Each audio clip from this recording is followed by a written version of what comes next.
um terreno, existe um tesouro enterrado, não vende tudo que tem, compra o terreno, escava até se apossar desse tesouro e ser feliz. Ele está falando desse processo que nós temos que fazer. Vender tudo que tem é você alienar, res aliena, né, dos romanos. Alienar algo, alienar uma coisa. Res, em latim, significa objeto, coisa. Res aliena, alienar algo. É desvincular-se da influenciação das coisas materiais, que nos aprisiona fora. Nós normalmente estamos sequestrados nas coisas que estão fora.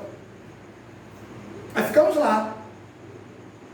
Aí Jesus diz, não vende. O que é vender? Alienar. Alienar é colocar distante de você. Então não vende tudo que tem, compra o terreno e ingressa nele, escava e se aposta do tesouro. Então Paulo, quando ouve essas coisas, quando ele percebe isso, ele percebe que o que Jesus estava dizendo era exatamente aquilo que faltava para ele. Qual é a nossa situação? Allan Kardec vai falar isso no finalzinho do livro A Gênese, quando ele vai falar do que? Da nova era. Ele vai fazer uma questão muito interessante lá no finalzinho da Gênesis. Ele vai dizer assim, o que importa para todos nós hoje, isso ele está falando no século XIX, que é 162 anos de agora. O que é que ele diz? O que interessa para nós hoje é descobrirmos, olha a visão de Kardec, é descobrirmos o que falta. Olha que percepção de Kardec. Descobrimos o que falta, porque vivemos crises de ansiedade, crises de depressão, porque simplesmente não fazemos essa pergunta. Mas porque conscientemente não fazemos a pergunta, o inconsciente não faz? Notaram isso aí agora? Eu não faço conscientemente o que falta. Aí compro coisas, fico me dedicando às notícias por segundo, a pessoas na compulsividade das notícias por segundo. Há pessoas que você não consegue, que eu podia te interromper aí, 10 segundinhos, senhor, diga aí, não, você para 10 segundinhos aí do zap, o que você, não é isso, olha ali, não sei o que, muito obrigado. São pessoas sequestradas, não estão parando para fazer a pergunta que Paulo fez, e que Kardec diz, precisamos fazer a pergunta essencial, o que falta. Mas porque no consciente eu não faço, no inconsciente eu não faço, o inconsciente faz. Faz, como eu não traduzo, eu deprimo.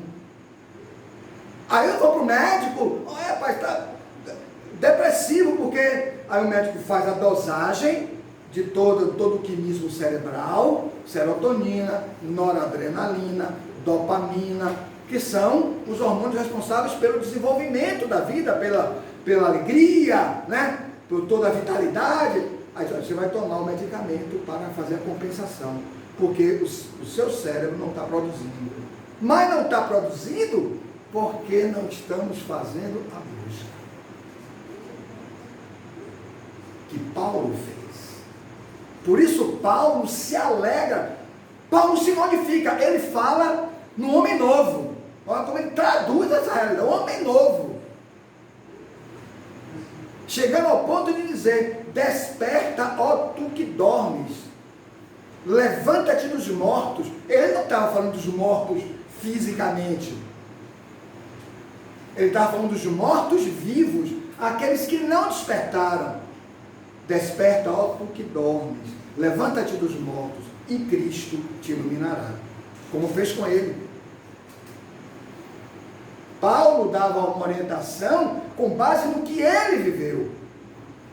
Por isso, Joana de Ângeles, quando ela abre na introdução do livro, Autodescobrimento, uma viagem interior, ela dá 5 requisitos para a realização desse processo de autodescoberta. que é um processo efetivo de transformação. Ela fala que todo esse processo é um processo de autoconhecimento. Mas efetivamente, a etapa efetiva é o do autodescobrimento, que é a ação concreta. Pelo autoconhecimento, você identifica as imperfeições que você tem, as imperfeições, e as suas capacidades, as suas potencialidades. Para quê? Para as potencialidades curarem as imperfeições. Só que isso pode ficar no campo teórico. Eu posso saber que sou ciumento e pronto. Mudou alguma coisa? Eu apenas sei que sou ciumento. Eu posso saber que sou invejoso, mas não fiz nada. Aí ela traz 5 ações. A primeira, ela diz: é necessário para a implementação dessa mudança que você esteja insatisfeito com o que se é ou como se está. Se essa condição de ciumento, de violento, enfim, qualquer outra imperfeição que nós tenhamos, de ganância, de usura, se isso não causar em você uma insatisfação, você não vai sair do lugar. É preciso você estar insatisfeito, diz João. Primeiro passo. Aí você, incomodado, você inicia esse processo. Segundo, ela diz: desejo sincero de mudança. É preciso ter desejo sincero de mudança. Querer mudar. Eu venho ao centro, assisto palestra há 30 anos, participo até dos trabalhos, mas nos momentos de decisão, que são os momentos de mudança, eu não faço.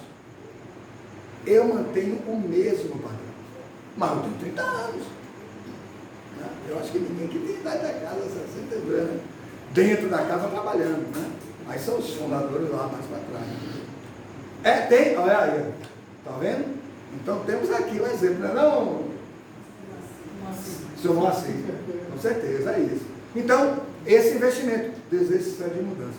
Aí ela diz, persistência nessa luta. E aí é onde está muito a história de Paulo. Por isso que ele diz assim, note essa expressão dele: combati o bom combate, terminei, olha como ele fala, porque já estava ali nos seus momentos, né, de conclusão da etapa física. Terminei minha carreira. Todos nós vamos terminar a nossa carreira dessa encarnação. Terminei a minha carreira, guardei a fé, que é o guia direto. A fé dá ao espírito a experiência direta de Deus. Dá a experiência direta de Deus. Aqueles que oram com fé se elevam acima da matéria e ingressam numa relação direta com Deus.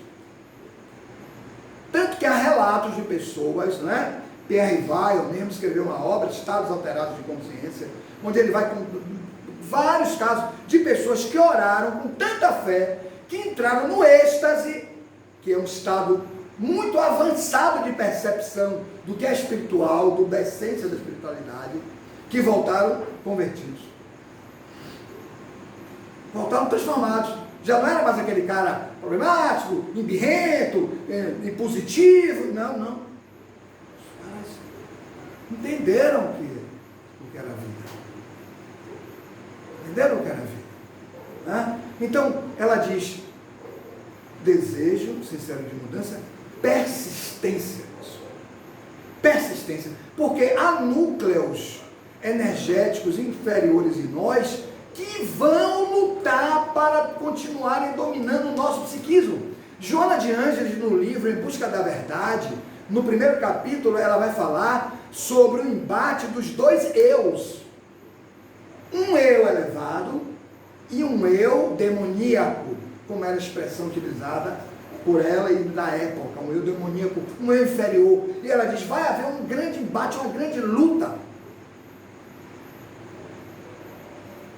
E nós percebemos muitas vezes em pessoas que já estão bafejadas pelas doutrinas iluminativas, em especial pelo Evangelho, muitas delas nós vamos perceber a tristeza. A tristeza. Mas que tristeza? A tristeza de não ter conseguido. A tristeza de não ter conseguido. Aí ficarão elas, dentro daquele campo a que Emmanuel se refere. São os céticos sistemáticos. Aqueles que são críticos sistemáticos. De todo mundo que está vivendo seus processos. Porque o importante é haver a luta íntima. A afirmação da posição nova. A posição nova é a posição de amar. É como Paulo diz, a caridade nunca passará. Nunca passará. Então, é a posição nova, é a posição renovada. É fácil? Não é fácil, não é simples, não é. Se for, está tendo algum problema. Você não está fazendo o processo. Porque é para não ser fácil. É para ser difícil. Porque há que se realizar uma cirurgia moral. E toda cirurgia, ela é constrangedora. Toda cirurgia, ela é dilaceradora. Ela é dilaceradora. Então nós vamos perceber e vemos em todos os nomes do cristianismo de maior expressão, nós vamos ver o quê? Aqueles que tiveram as suas dores, as suas lutas, os seus sofrimentos.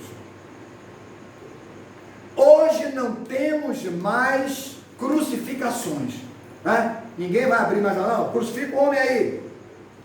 Jesus disse, eu vim para passar por esse sacrifício, para vocês compreenderem que tem que passar por esse sacrifício. Mas existe o quê? As crucificações da acusação, as crucificações do abandono, do desprezo, as crucificações da indiferença.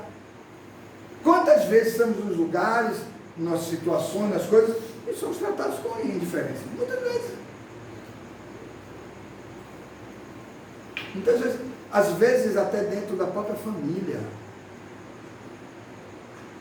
Há pessoas que não são notadas dentro da própria família. Essas são as crucificações. Ninguém vai botar você mais lá e bater os pregos. Não, isso não existe.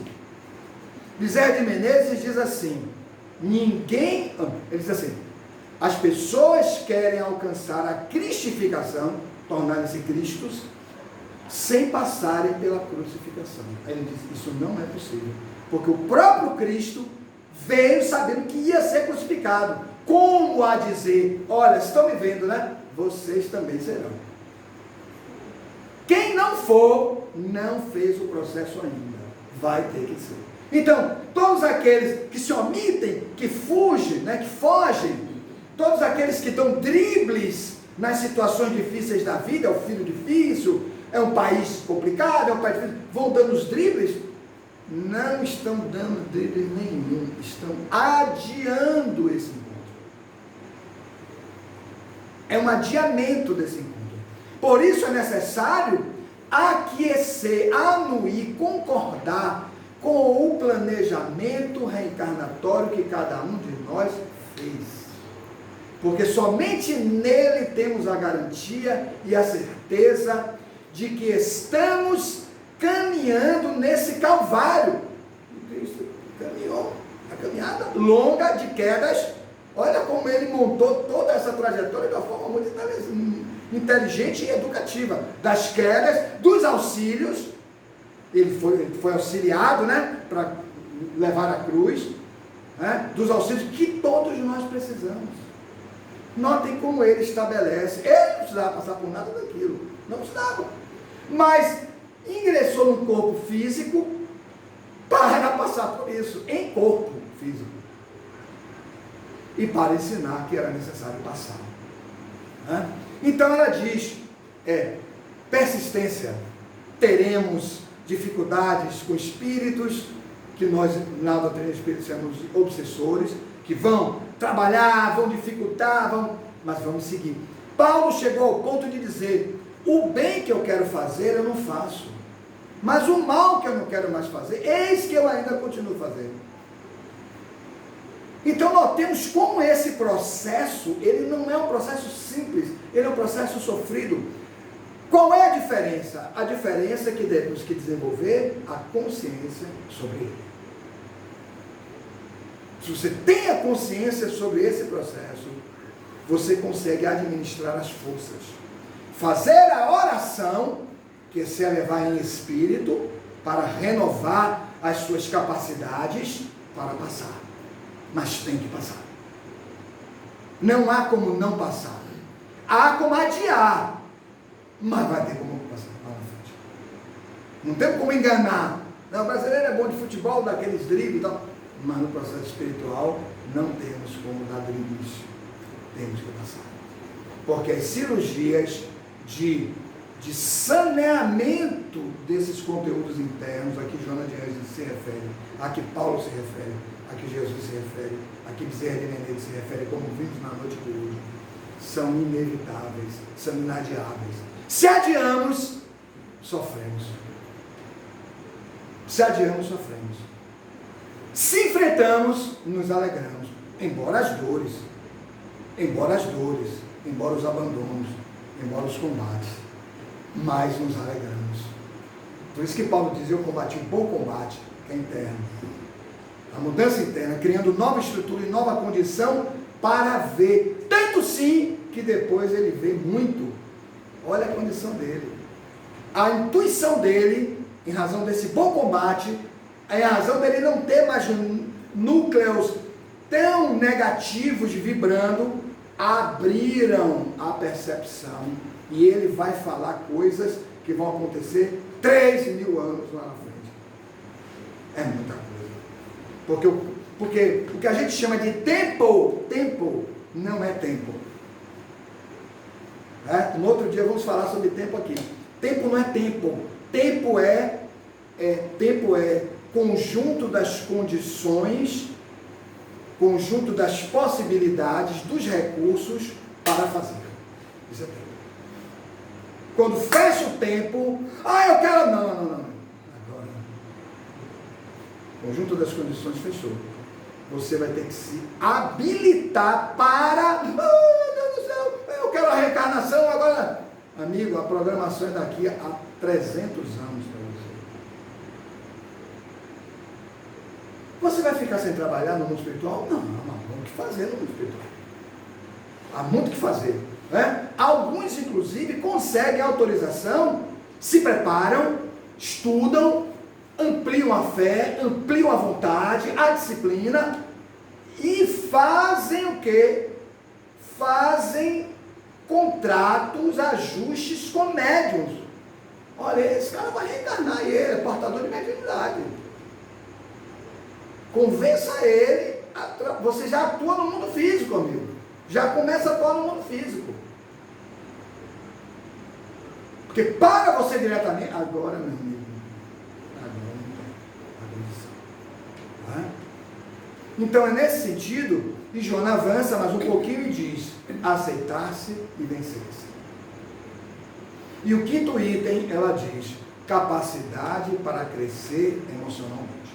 Ou seja, para ampliar a sua condição de amar. Ela diz que esses são os 5 requisitos básicos do processo de autodescobrimento, onde você vai descobrindo, interagindo, tratando, curando e se desenvolvendo. Ou seja, desenvolver o emocional, ampliar o emocional, é ir incluindo mais pessoas. Quando você, então, entraremos naquela expressão de Lázaro no Evangelho segundo o Espiritismo. O amor, aquele que ama, que vive o amor na intensidade, ele fundirá as personalidades. Não terá inimigos, não terá o outro, todos serão uma comunidade em Deus. Muita paz.